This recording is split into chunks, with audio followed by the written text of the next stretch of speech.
Alright, Rogues, my favorite class. Let's get started with the final updates for Season 7. What are these newer changes? So, starting right off, Twisting Blades. We get an 8x bonus damage to targets impaled, that's when it's inside of them, for its duration, increased from 1.5 to 3 seconds and now stacks. If you can use this with the Shadow Clones, man, this is going to be something that I am very interested to see. How hard can we stack it? Because, yeah, there's no limit to it. Now, keep in mind, you only have 3 seconds, but you get your Shadow Clones, you can use Grasp of Shadows. If there's any other ways to basically stick it in longer, no pun intended, this could actually be pretty cool. There is a way to make it, like, pull out faster, but the thing is that you don't want to pull out faster. You want to stay in. But basically, yeah, Twisting Blades, this is going to be cool because it's like double the duration, so you can start stacking this to be, you know, much higher. Enhanced Pen Shot, we have a chance to shoot an additional arrow with a Elite, because it kind of sucked against bosses, so this is going to be a nice little buff over there. With Enhanced Shadow Imbuement, we now have the ability to get increased critical strike chance, which we had before. It's just critical strike chance against enemies, not injured enemies, so that's a nice little buff over there. With the Blended Shadow Imbue, we now have the ability to make it so the imbuement's damage makes them vulnerable for 3 seconds versus 2. This one just happens to be the explosion, so just any of the damage, that's cool. So it's a nice little buff and consistency over there. And then next up with the Cold Imbuement, the Cold Imbue skills had a chance to instantly freeze, which no one took that one. And then Cold Imbuement now applies 2 additional imbuable skills and reduces their energy cost. So, oh, you have like resource cost reduction, but they call it energy. It's the same thing. It's the rogue's resource, right? And then Caltrops can now be cast at the target location. That's really cool, so you can just move where you want to go, and I love this. This is awesome, and it doesn't make you jump backwards anymore. Well, you lose this, but like, who cares? This is one of the reasons why I hated running Caltrops, and I think this is going to be a nice quality of life for sure. And then with Death Trap, its damage got increased. Its new functionality is enemies are pulled into Death Traps when it activates, not, I guess after it, like,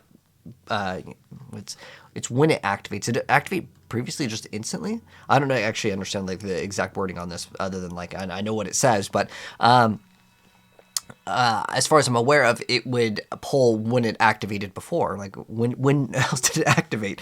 Anyways, at rank 5, it's going to have an additional pull when it disappears. Okay, so I guess this would make more sense. So when it activates and it disappears, you get double. And if you just keep on spamming it like crazy, yeah, cool stuff with Beastfall Boots and the Bannersword's Talisman, perhaps, like mix-ups. And then with Prime Death Trap, we have enemies are pulled into Death Trap when it activates.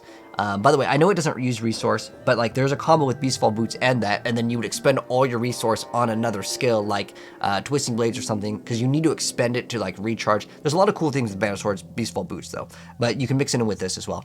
Anyways, Discipline Shadow Step over here. Oh, my bad, we were on this. So enemies are pulled into it when it activates. Now, it slows all surrounding enemies by 85% when it activates. Now, with Discipline Shadow Step, we get to get another 100x damage. But just like Teleport, I got baited by it. I saw 500x, still wasn't very good. Is this going to make Shadow Step good? I don't know. There's a lot of buffs with Shadow Imbue, and you have like mobility skill ranks too. Then Shadow Clone, it's now a summoning skill, so it gets all of our bonuses. This is what makes it super OP.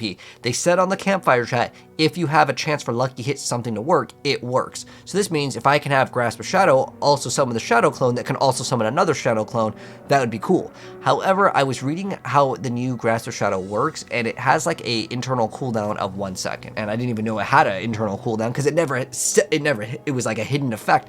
It's like the chest armor, the Scoundrel's Leather, which it sounds really cool, but the item was terrible because it had an internal cooldown that was never mentioned in the item stats.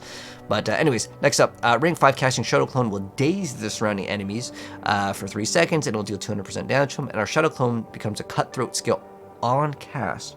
Okay, so all your multipliers could work. I mean, I don't really care too much about like when you activate it. You just want to keep it up the whole time. Next up, Rain of Arrows, which was actually a pretty good skill. In fact, you're wondering what was the best like rogue build? As far as I'm aware of, it was just rapid fire all around, just rapid fire, rapid fire. There's some people running Heartseeker for like the bonus that you would activate temporarily, but pretty much as far as I'm aware of, it was a rapid fire build. For sure. But you can see there's the Twisting Blades right there. Not too far behind. Rain of Arrows Twisting Blades for Kappa. Alright, anyways. Next up. Rain of Arrows. So Rain of Arrows does some damage. And let's see. Oh, okay, that's the previous one. So random immediately knocks them down. So the newer change is it immediately knocks them down versus having the first wave. It got a pretty big sizable damage increase. The delay got changed over here, so that's a buff. Casting animation has been smooth, so I'm guessing that's another buff. Lucky chance got increased over there by triple the amount. Remember, there's tons of arrows here. And then at rank 5, its damage is increased by 80% of your damage to distance bonus. So it's got kind of slow slap on the wrist over here, but like you're getting so much damage over here, I think it's probably overall going to be a buff. And remember that you get like, I believe it's 2 or 3 waves, right? So it says over 2 times each wave. So I guess this would be like, is that like counting kind of like 24 because it's going twice? Or does it? I don't know if each individual arrow from this has its own lucky chance. If so, I mean, that's probably even better. Then with Supreme Rain of Arrows, we get to do 60% increased damage to both vulnerable and crowd controlled. So it's just, now it's vulnerable instead of just crowd control. So it's vulnerable and crowd control. And the following skills in the trees have been, which greatly deal damage, will now scale up with their increased ranks to the base of the skills. So Dance of Nice, Methodical, and Subverting Smoke Grenade. And then with the passes, we have Deadeye, so we get increased damage to distance enemies. And then we have Shadow Crash, which makes it so your lucky hit shadow damage has a chance to stun. So now you still have the stun over here, but this goes up to 30% chance versus changing the duration on it. So nice little buff over there if you need to stun things. And then with Precision, the stacks required to activate the guaranteed critical strike reduce from 4 to 3. And then casting a marksman skill no longer generates additional stack if the skill critically strikes. Oh, so there's kind of a nerf with that, but it's going to make it a little bit more consistent. The baseline critical strike damage bonus got increased to 65. So maybe just more consistency. I'm not sure if I consider this a huge buff or nerf. Honestly, it might be like overall nerf. Because like, remember, that normally would build it up, but you're -1 requirements, right? But next up with the legendary aspects, actually, I'm trying to think of like, is it based on how many? I don't know if you crit like 3 enemies, if it just like builds up anyways. We'll have to wait and see. Like I have to like, you know what? Don't I have? I think I have this tab open up. I always have tabs open up for like rogue stuff. Okay, so anyways, how it works, because I needed this before Precision. So when you cast Marksman skill. When you reach 3. So it's only when you cast it, not like if we hit 3 enemies, it doesn't automatically just go all the way up to that. Oh, this actually has the newest update on MOBA. That's pretty cool. Anyways, cool stuff. So Aspect of True Sight now goes up to 21 ranks. So bonus damage while Inner Sight is active got increased by another 25%. It's almost another aspect. Aspect of Corruption, our imbuement skills have a chance to have increased potency against vulnerable enemies. And our imbuement skills have increased potency. Next up, the aspect of Siphon Victuals. Lucky Hit, damaging a vulnerable enemy with non-basic has a chance to drop a potion. Now, damaging a vulnerable enemy has a chance to drop a healing potion. Now, I'm not sure if this is something that's super good. There is, like, when you pop potion, there is a damage multiplier, but is that something that people really want for an aspect to just get a potion? I don't know. Next up, maybe only against, like, the pit bosses if you're, like, in a super long boss fight and you just, like, ran out of potions.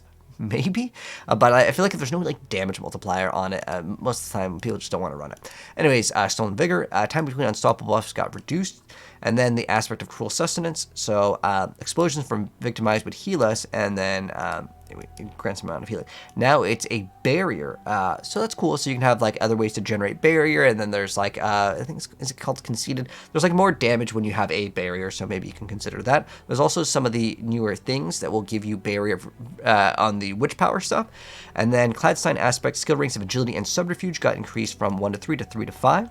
And with Trickster's aspect, previous caltrops and smoke grenade would receive your stun grenade benefits and now throw stun grenades that deal physical damage and stun enemies. So now caltrops, smoke grenade, death trap receive your stun grenade benefits and now throw stun grenades that deal physical damage and stun enemies. Okay, cool. And then unique. So this is the thing I was talking about. The Grasp of Shadow gloves. Now that your summon tag, well, all your clones grant the summon tags, which is a huge benefit. And then the new inherent is Shadow Clones execute it's like whatever, that doesn't really matter. Skill ranks of core skills is now skill ranks of marksman and cutthroat skills. Okay, that's cool. So it's like more stuff that you can use it with. And the lucky hit chance is now critical strike chance. So overall, I would say these gloves are much better. I don't remember if they had like attack speed built in to the gloves, but that'd be like the things that you would want. And then with power, before you would have lucky hit. Let me actually double check. Okay, I had to double check. It's been a while. We've been playing so much PoE. Okay, yeah, attack speed, crit strike chance, and ranks to core skills are the ideal things that you want, and it basically has all of the, I guess you call it like the trifecta over there. Obviously, you can't temper on it, but yeah, basically it has like all of this stuff that you would want. Well, it's like ranks to this and crit. It's missing the attack speed, unless it already has attack speed on it. But I double checked, and it does already have attack speed. It also had like ultimate damage, but I'm not sure if that means that like we still get the attack speed, or if that attack speed got moved to injure. Like, this is not a stat that I think people want at all. If it executed everything, oh cool, but like elites are the things that genuinely like survive a lot more. But anyways, so the power now got changed over here. So previously you had like a chance to summon the Shadow Clone. Now it goes up to 50%. Casting a Marksman or Cutthroat has a chance to summon a Shadow Clone that mimics a skill. Now unfortunately there's an internal cooldown on summoning the Shadow Clone, reduced from 3 seconds to 1 second. Now what this should mean is that you shouldn't be able to Shadow Clone off of a Shadow Clone. However, there are other skills that may take a second for it to reach the target, and it should work on casts. I don't think that they could it's counting them casting. So what I'm saying is, I don't think you can Shadow Clone into a Shadow Clone into a Shadow Clone, which I'm hoping you can, but I want to say it's more than likely not happening. But I'll try it out, and I'll let you guys know an update. Maybe it's going to be really cool. Scoundrel's Leather. Oh, we were talking about that item. So new inherent affix, your trap and grenade skills are now core skills. Unique effect also grants extra core skill damage. And then internal cooldown on triggering a trap reduced from 1 second to 0. Dang, that's really unlucky. I just want no cooldown on it. This, unfortunately, like you can't have this item and then also have Shroud of False Death, and this item having a cooldown is just gonna make people go, nah, I'd rather run Shroud of False Death. Like, it's still inferior to like Tyrael's, or it's just it's so unfortunate. Now this is kind of a cool tag. I like this. I like the creativity, but I don't know if this is going to make it something where we can start scaling trap and grenade skills. Maybe it could be pretty good, but I think most people probably just do Shroud of False Death. Anyways, Word of Hakan over here, that's the amulet. We gain 50% increased damage to distant. Of the Paragon glyph, we're getting a 2% increase over there. Damage to trap, non-physical damage got increased by 5%. Chip is increased to 5% as well. That's where you consistently, I think, hit enemies. And then the damage to distance got increased, so that's a nice little buff over there. Dance Macabre Legendary Node, damage bonus on your next skill after casting a ability skill got increased to 75x. As far as I'm aware of, you can still snapshot with the Dance of Knives, so just snapshot that and you get another 25. That's pretty cool.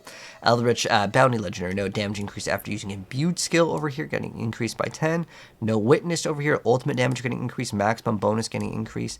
And then with Tempering, Imbuement Abundance got changed to utility over there, which I believe was originally on rings where you get more like of something. So that could be kind of a buff or a nerf, depending on how you look at it. We removed the movement speed aspect, affix on that. And then Specialist got stun grenade size removed, and we have stun grenade size affix added. Oh, so it got moved from here to there. So instead of offensive, it's now utility. And then the Agile augments with the weapon recipe, chance for Shadow Clone to deal double damage. Ooh, that's pretty cool. If we want to make a Shadow Clone build, that's definitely going to be something that we can consider. Now, that was actually very fast for the changes on Rogue. All right, so let me know, guys, if you're playing Rogue, what do you guys plan to play? I've heard Rain of Arrows is going to be money, as well as Death Trap. I think we dropped a Death Trap build for like previous season. It was like actually one of the best builds on a PTR. Was it season 6 PTR? But that was a really fun build. But I definitely want to make a Shadow Army build, because that's like the new thing that would be cool. And then maybe we can finally run like a Shadow Step build. I'm interested. I mean, it got like 100x boost. Who knows if that's going to be enough to finally make the skill more viable. There's also like some newer uniques. Definitely check out my video on the newer uniques, because there were a couple that could tie into like some of these changes. But anyways, that's going to wrap things up. Let me know what Rogue build you plan to play. Anyways, thanks for watching. Sub, drop like, and I'll see you guys in the next one. Peace out.